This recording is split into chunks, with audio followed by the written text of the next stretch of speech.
Hello, welcome back to another vlog. This time I'm going to do my second training session of the day, which is Bulgarian split squats over to belt squats. And then I have to look at my spreadsheet to actually then figure out what I need to do on top of it all. Something with the calves, I think, something for the abs.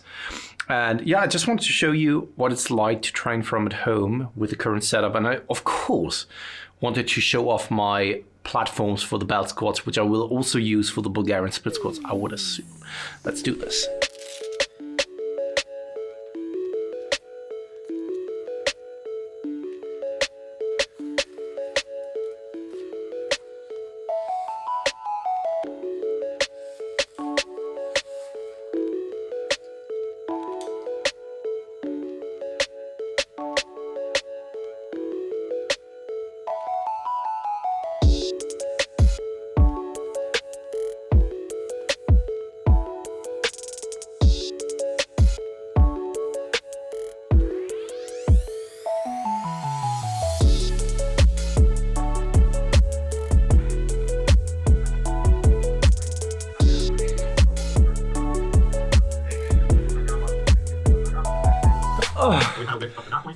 All the way down, about 36%. And you guys know where Bulgarian split squats.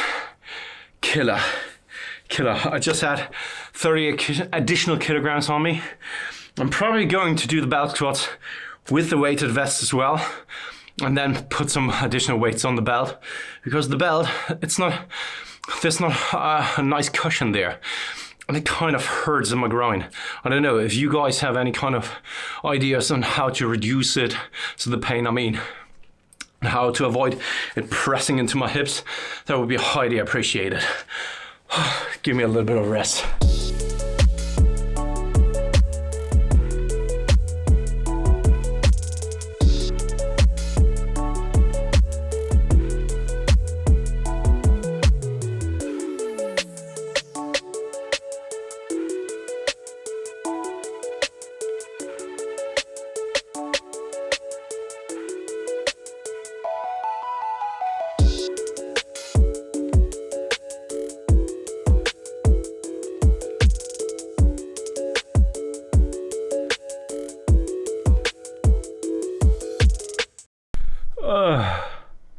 That was hard. So the second set was a little bit misgrooved because the chains, they were not very much aligned, and that's why the weights kept spinning and I was actually hitting the boxes, which was a little bit unfortunate. But yeah, for this third set I was actually having that all figured out. Now heading over to doing some dumbbell lateral raises, then doing some calf raises, and then crunches.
That was the session for today.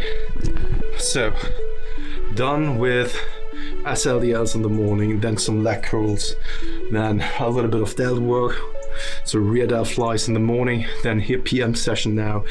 The Bulgarian split squats, followed by belt squats, followed by lateral raises, followed by calf raises, and now some ab work.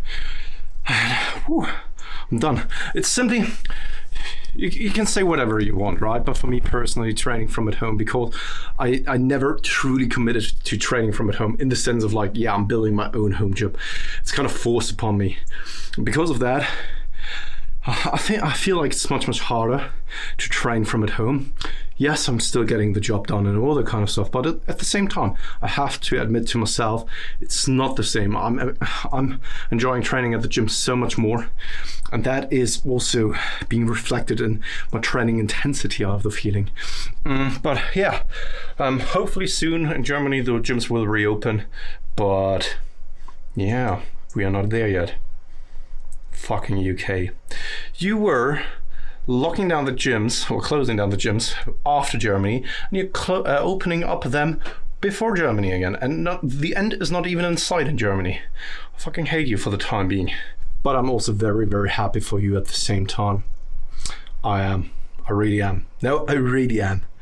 I know it doesn't really come across like that any longer, and the more often I repeat that, the less you believe me, but I really am. I really am. Believe me, I am. I am. Oh, think twice. It's just another day for you and me in paradise. Yes, it's another day. As you can see by the clothing that I'm wearing. But today I'm going to do the hip hinge movements. And I'm starting things off with a good morning and then going over to something like leg curls with the bands. Just wanted to give you also here a little bit of an insight of what it is that I'm doing and also how to properly execute the good mornings, because this is a movement that is commonly butchered, such as the RDL, such as the SLDL. I don't know, especially when it comes to hip hinge movement and also pulling movements or back movements, many people have issues in actually executing them properly. So I'm just going over them so that you can see how it's done kind of appropriately. I don't know. I mean, I wouldn't say that my form is perfect, but perhaps there are a couple of things that are key takeaways for you as well. Where are my lifting shoes? There they are.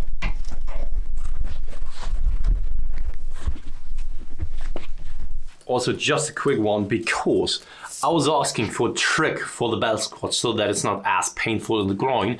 Look at what Steve has suggested to me, and that is putting the knee sleeves onto the belt itself, right? And I did it here in the morning, and it helped tremendously. Great tip. Thanks, Steve. So the first big major mistake is overestimating how much weight you really need.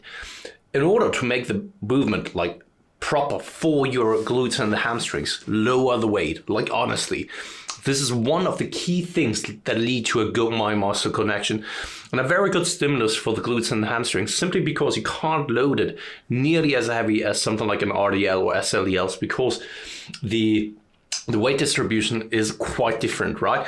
So the weight will be far in front of you in comparison to something like an SLDL or RDL.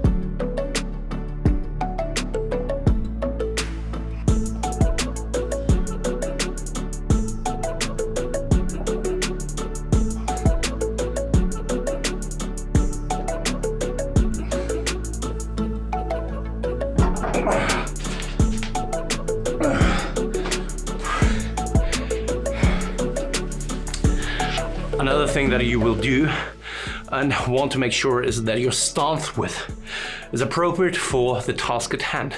So what I mean by that is, the common misconception is that you want to keep a narrow stance in order to get a proper stretch on the hamstrings. However, that is not always the case. Play around a little bit, play around with your foot stance, see what causes the greatest stretch and the greatest mind muscle connection for the hamstrings and the glutes, and go with this. For me, it's much more of a wider stance than I first expected and anticipated. Then I just gave it a try, and that made me realize that I have to put on a wide stance for myself in order to really make it feel. And now I can feel each and every single repetition in my hamstrings and my glutes. Also, one thing that you may want to consider in actually standardizing your form and always having somewhat of a reversal point, try to make use of the pins that you have like in squatting racks or so. Right, so set it to a height that is still appropriate for you, where there's no lower back rounding, where you can still keep the tension and keep strength in that bottom position, right? Reverse then up again in a very strong fashion. So always try to bring the pins up to a point, once again, where you can maintain proper technique and proper form. And by that, you're also standardizing the technique and also making sure that the range of motion is always the same, right? And by that, you can always then keep track of your progress over the next coming weeks. So moving forward now to the banded leg curls. So I will attach the band at a stable position here. Then move all of the weight out of the way.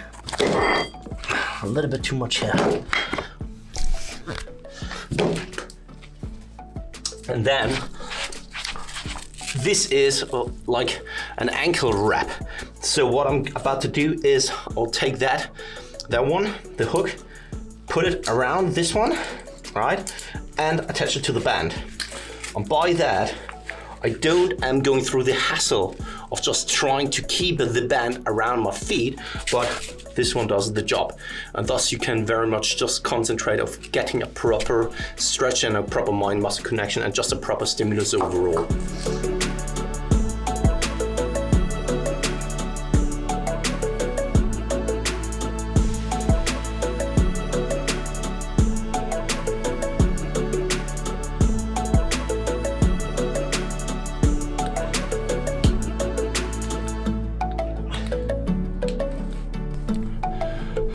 And yes, the banded variations, they don't have the greatest strength profile, because only at the peak contraction most of the time there's the greatest tension, but not in a stretch position. I mean, for the time being, I think that for a temporary amount of time, that is sufficient enough. That's all you need. You still get a decent amount of stimulus, of course, right? Of course, it's not the best, it's not the most productive if you compare it in a vacuum against something like leg curls in a machine or so, but I think that it gets the job done, and I very much feel it at pre-contraction, very much. Another thing that has to be mentioned is that there has been a study showing that the mind-muscle connection isn't as important. But the thing is that there are also studies showing the contrary. And in my observations and also anecdotal data that I experienced with myself and also other athletes, I think that the mind-muscle connection is very important. And I would even go as far in saying that this has made one of the biggest impacts and differences in terms of my progress overall. And I think especially on something like back movements and hamstring and glute movements, where the majority of people have issues getting connected with those muscle groups. Those are most of the time the muscle groups that are lacking behind. And that's why once you start trying to connect with those muscle groups, right, and really feel each and every single repetition, then you will see progress moving forward. And especially like this is also an indicator for you to keep a track of your progress. Because if one day you felt it quite amazingly in your hamstrings and then the next session you don't, have you really then made progress or something that justified maybe going up in weight or so? Maybe then you have to pull back again, right? So I think that it's a great indicator and a great thing to track as well. Back at the desk again, I still have calf raises and cable crunches. Some crunches to do, or ab work rather. But this is something that I spare you because it's not really interesting to see me doing some calf raises or some ab work. Sorry, I just had to remove the chewing gum. I can't train without a chewing gum. Like honestly, without a chewing gum, I feel that I can't really hit it hard. Like honestly, I need that chewing gum. I don't know whether you are like this as well. If so, leave a comment in the comment section below. If you need something in your mouth, that sounds wrong. If you need a chewing gum in your mouth when you're doing the training session, I maintain a fresh breath of air. Also, I feel more, that fluid is just in my mouth instead of having a dry mouth the entire time and needing to drink something. That just helps me keeping focused. I don't know what it is. Anyway, this is it for this week. I really do hope that you took something away from it in regards to the belt squats, in regards to now the good mornings as well, and some perhaps even the banded leg curls as well. As always, guys, hit the notification button, hit the bell button. It is the notification button. Man, I'm so bad at that.